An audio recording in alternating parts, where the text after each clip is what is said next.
morning, and thank you for joining us. I'm Carrie Moore. And I'm Tyler Tillman. According to a poll of 50 students, the majority seems to dislike the new hall pass system because it takes too much time to fill out. There are those, however, who defend the new system. Vice Principal Bowes listed a few pluses of the new system of color-coded hall passing, saying they keep people where they belong, limit hall time, and help teachers focus on academics. Some students think that the increased coupons will be beneficial. On this note, Amber Starkey simply stated, "Girls have periods." Over to you, Tyler. Thank you, Carrie. Many changes have been made at UCHS prior to the start of the 2006-2007 school year. One of these changes being the new freshman academy. Students have been wondering what the purpose of the academy is. According to Vice Principal Bowles, it's all about the academics. Research has shown that students separated by factors such as gender and grade level tend to do better in class. Mr. Bowles says that having the freshmen in their own wing will keep the students from being bullied and from getting a negative image of high school. Mr. Bowles also claims that it will ease the transition from middle school to high school. As everyone knows, we have almost completed Phase 2 of the renovations here at Union County High. The cafeteria is finally complete. New light fixtures, lunch lines, as well as seating arrangements have been added. In addition, 2 plasma TVs are located on both the front and back parts of the cafeteria. The gym is estimated to be done within the next week. The only things the gym is lacking are the new bleachers. The auditorium has also undergone changes, new tile floors, light fixtures, as well as a new sound system, not to mention the new portable steps. Mr. Sikorka and Mr. Bowles ask that everyone respect the new changes and help keeping them looking as great as they do now. Another change at UCHS is the food, and if you haven't smelled it, it's a sure bet you've tasted it. The new cafeteria food is leaving hungry students' tummies full and satisfied. Mozzarella sticks, J-bombs, and egg rolls are a few new items everyone has enjoyed. But students have been cautioned to keep the cafeteria rules and regulations, otherwise these new tasty treats may not be around much longer. That's right, Tyler. In fact, stealing from the cafeteria, primarily in the a la carte line, seems to be an increasing danger. Here's Mary and Carol with Miss Hall on the topic. Thank you for joining us. Would you care to comment on the stealing of food from the cafeteria? Well, it's really bad because whenever I count in the afternoon and we have got showing that we've got 200 servings of cheese sticks that we already cooked and we only maybe sell 100 of them, and that's pretty bad. You got a problem. And how much profit would you estimate has been lost through the stealing? We probably lose $200 or $300 a day. And what action has been taken to prevent the stealing? Okay, I'm trying to, when I don't have to run a cash register, stand in the middle and monitor. Okay, and if this stealing continues, what will the consequences be?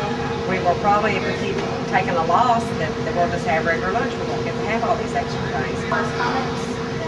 No, just if you guys, anybody in the school, if they see them, I know you don't like to tattle, but if you could come to me somehow and tell me, I won't tell them. I'll just go investigate it or I'll just charge it to their account. Thank you again for your time. Thank you. Over to you, Tyler. Homecoming was September 29th and got a kick start at the end of the school day with the homecoming skits.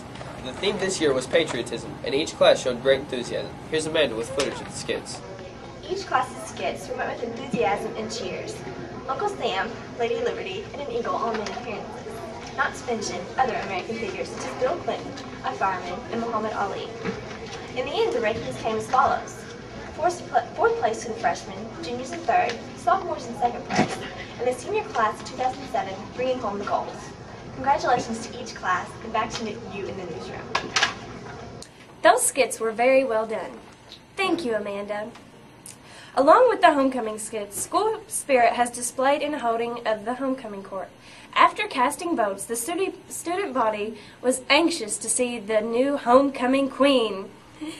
Candidates rode in on fancy cars and paraded through the marching band and color guards with their fathers. In the end, the crowd's anticipation was relieved for the announcing of senior Kristen Hutchison, second runner-up, sophomore Alex Mattingly as first runner-up, and the football homecoming queen, Beth Posey.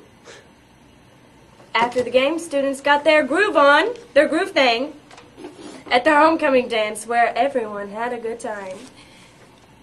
'Cause I brought my scissors, and Tyler had the rug, and boy did we cut a rug. And boy did they get their groove on. But how about that football game? Yeah, the guys really gave it their all, and I'm sure things can only get better for them.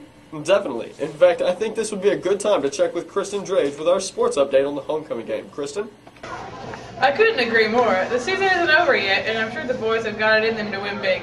The homecoming game featuring the Union County Braves and the Hopkinsville Tigers had a rough start with a Hopkinsville player being hurt more moments into the start of the game.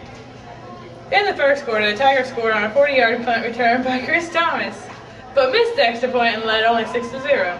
The Braves quickly responded with a 90-yard touchdown run by Justin Foster, and Joseph Young split the uprights to take a 7-6 lead.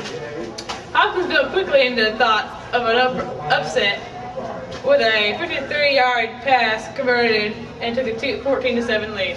The Tigers scored 5 more touchdowns by the end of the half, and the halftime score was 41-7. As Union came out, Justin Foster led it off with another touchdown of 63 yards this time, but the game ended with a 62-27 score. Braves who stood out in the game were Matt Johnson with a 10-yard touchdown reception from Jordan Robinson and an 8-yard touchdown by Darian Smith. Joseph Younger also went 3 for 3 on extra points attempts for Union County. On a side note, Justin Foster set the record for most rushing yards in a single game, breaking the record previously held by Javar Fraser at 276 yards. He is now closing in on 2 more records, most career rushing yards and most rushing yards in a season. Back to you. Thank you, Kristen, for that sports update. Now over to Joe with the weather. This is Joseph Young here with your UCHS weather. Looks like we're going to have a pretty sunny weekend, but starting off your fall break on Monday, looks like there's a possible chance of a tsunami. That's right, Union County. Start stocking up on those canned goods, because we're in for it.